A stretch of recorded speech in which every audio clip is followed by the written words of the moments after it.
নমস্কার বন্ধুরা, homemade recipe by অনুদিন আপনাদের সবাইকে স্বাগত জানাই। আজকের রেসিপি ছোলার ডাল। আমরা ছোলার ডাল অনেকে অনেক রকমভাবেই বানিয়ে থাকি। আমি যেভাবে ছোলার ডাল বানিয়ে থাকি আজকে আমি সেই রেসিপিটিই আপনাদের সাথে শেয়ার করব। ছোলার ডাল তৈরি করার জন্য আমি এখানে 100 গ্রাম ছোলার ডাল নিয়েছি। ডালটা ভালো করে ধুয়ে প্রেসার কুকারে সিদ্ধ করতে বসিয়েছি। ডালটা ফুটে আসা পর্যন্ত আমি অপেক্ষা করব।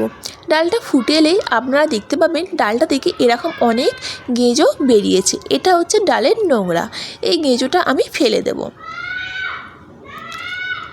এই ডালটা পরিষ্কার করে নেওয়ার পরেই আমি এর মধ্যে দিয়ে দেবো 1/2 চামচ হলুদ গুঁড়ো আর স্বাদ মতো লবণ। তারপরে দিয়ে দেব ঝালের জন্য 2টো কাঁচা লঙ্কা। এবার ঢাকনাটা বন্ধ করে আমি 4টে সিটি দিয়ে দেব। ডালটা তৈরি করার জন্য আমাদের একটা মশলা তৈরি করতে হবে। আমি এখানে আদা আর জিরের একটা পেস্ট বানিয়ে নিয়েছি। তার মধ্যে দিয়ে দিলাম 1/2 চামচ হলুদ গুঁড়ো আর 1/2 চামচ শুকনো লাল লঙ্কার গুঁড়ো আর একটু জল দিয়ে একটা মশলা তৈরি করে নিলাম। এই মশলাটা আমার পরে কাজে লাগবে। আর অন্যদিকে একটা কড়াইতে 1/2 চামচ ঘি আর 1 চামচ সাদা তেল গরম করে নেওয়ার পরেই দিয়ে দেবো একটা তেজপাতা, একটা শুকনো লঙ্কা আর গোটা গরম মশলা। আমি এখানে দারুচিনি আর লবঙ্গটা ব্যবহার করেছি। আমার কাছে এলাচটা শেষ হয়ে গিয়েছিল, আপনারা 2টো এলাচ ব্যবহার করবেন। আর দিয়ে দিলাম 1 চামচ হিং। হিংটা অবশ্যই ব্যবহার করবেন, এতে স্বাদ আর গন্ধ দুটোই খুব ভালো আসে।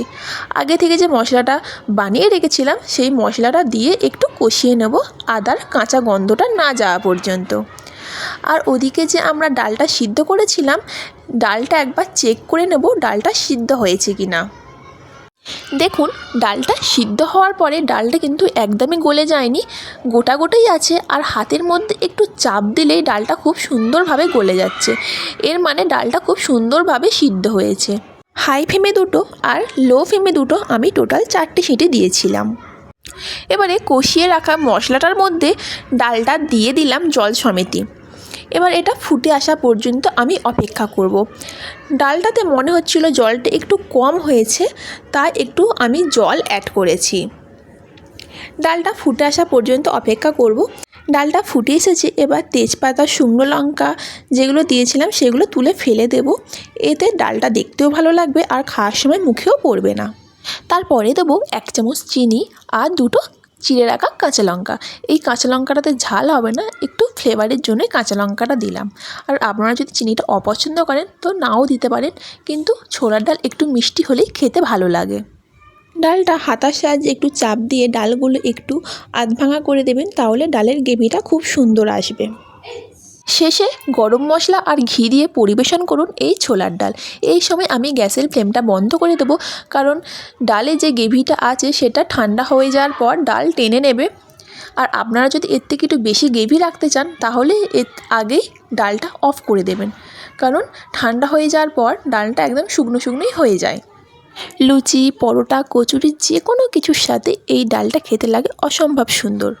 ভিডিওটি আজ এই পর্যন্তই। আপনাদের যদি একটু হলেও ভালো লেগে থাকে তাহলে একটা লাইক করে পাশে থাকবেন। আর আপনি যদি এই চ্যানেলের নতুন বন্ধু হয়ে থাকেন তাহলে চ্যানেলটি সাবস্ক্রাইব করে পাশে থাকবেন। দেখা হবে নতুন একটা ভিডিওতে। ভালো থাকবেন, সুস্থ থাকবেন। বাই।